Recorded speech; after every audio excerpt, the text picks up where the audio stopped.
Every LEGO fan must have that moment in their life, walking into a store, spotting a gorgeous Star Wars or Marvel set, and then suddenly freezing at the price tag.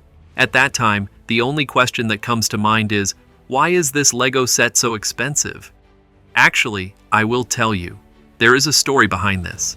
And in this video, you are going to know why LEGO licensing is more expensive than the others.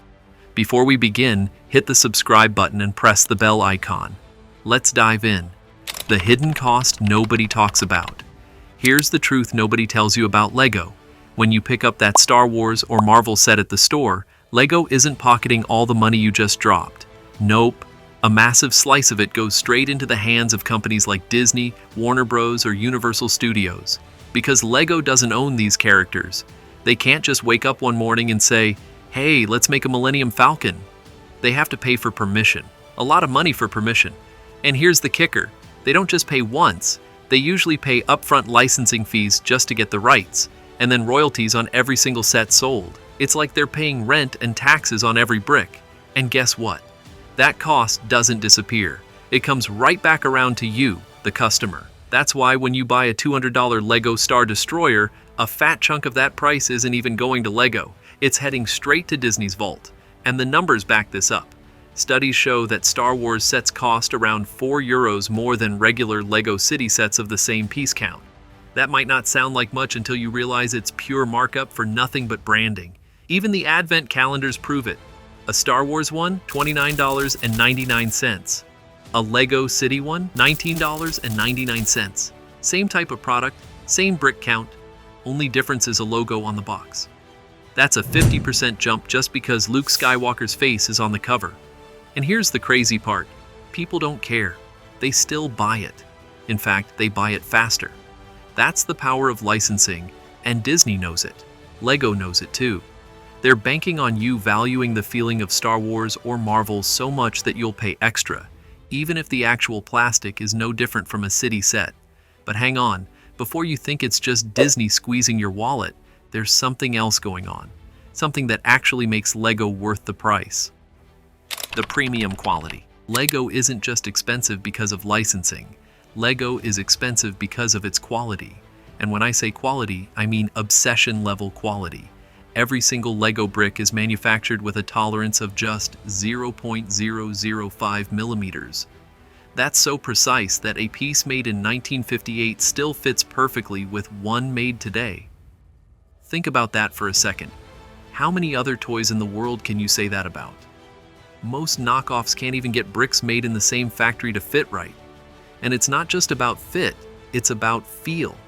LEGO uses a special type of plastic called ABS, acrylonitrile butadiene styrene. Yeah, it sounds like something from a chemistry textbook, but here's why it matters. ABS is stronger, smoother, and has that legendary clutch power. That satisfying click when two bricks snap together, that's ABS. That's why LEGO keeps using it even though it's more expensive than cheaper plastics. They've tested over 600 other materials, and nothing matches the same standard. And then there's quality control. Out of every million LEGO bricks made, only 18 fail their quality check. That's insane. Cheaper brands? They don't even come close. The machines they use are another story. These molders cost hundreds of thousands of dollars each, and they can pump out 36,000 bricks per minute.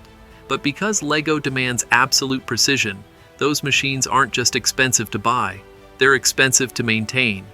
So yeah, the price tag stings. But you are paying for the guarantee that your set won't wobble, won't warp, and won't crumble when you finally finish building it. And honestly, that kind of reliability is rare in toys today. But LEGO's costs don't stop at production. The real secret is how much time they spend designing. The secret design process. Designing a LEGO set takes 1 to 2 years.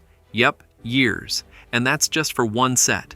It starts with sketches, then prototypes, then testing, then rebuilding, then testing again. And when you throw licensing into the mix, it gets even slower. Because Disney, Warner Bros., Universal, they all want control. Every tiny detail has to be approved. Want to make Darth Vader's helmet? Disney will argue about the angle of the eyes. Building Hogwarts Castle? Warner Bros. Will demand it looks exactly like the film. If they don't like what LEGO shows, it's back to the drawing board. Sometimes, LEGO even sends teams on research trips just to nail authenticity. For the Hidden Side theme, they sent designers to New Orleans to soak in the architecture and atmosphere.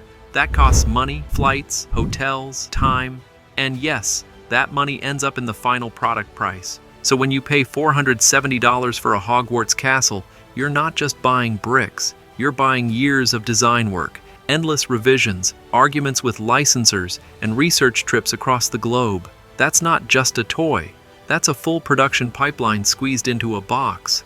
But here's where it gets even more interesting. Not every license drains LEGO the same way. Why some licenses cost more than others? Not all licenses are created equal. Some bleed LEGO dry, others are surprisingly affordable. Disney, for example, is brutal. They know Star Wars and Marvel are unstoppable brands, so they charge LEGO a fortune. That's why Star Wars sets feel so expensive. Universal Studios also hits hard. Some of their themes cost 36 to 60% more than regular LEGO themes. But Warner Brothers? They play nicer. Harry Potter sets don't carry the same licensing tax, which is why they often feel like better value than Star Wars sets. And then there's Microsoft.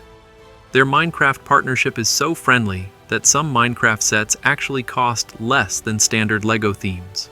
It all comes down to how each company values LEGO. Disney sees it as a cash cow, so they crank up the fees. Warner Bros. Sees it as a way to keep Harry Potter alive in pop culture, so they keep it affordable.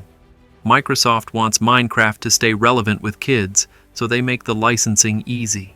So next time you're holding a Star Wars set and a Harry Potter set side by side, wondering why one costs way more than the other, you know it's not about the bricks. It's about the deal LEGO had to make behind the scenes. But the story doesn't end with kids or even licensing.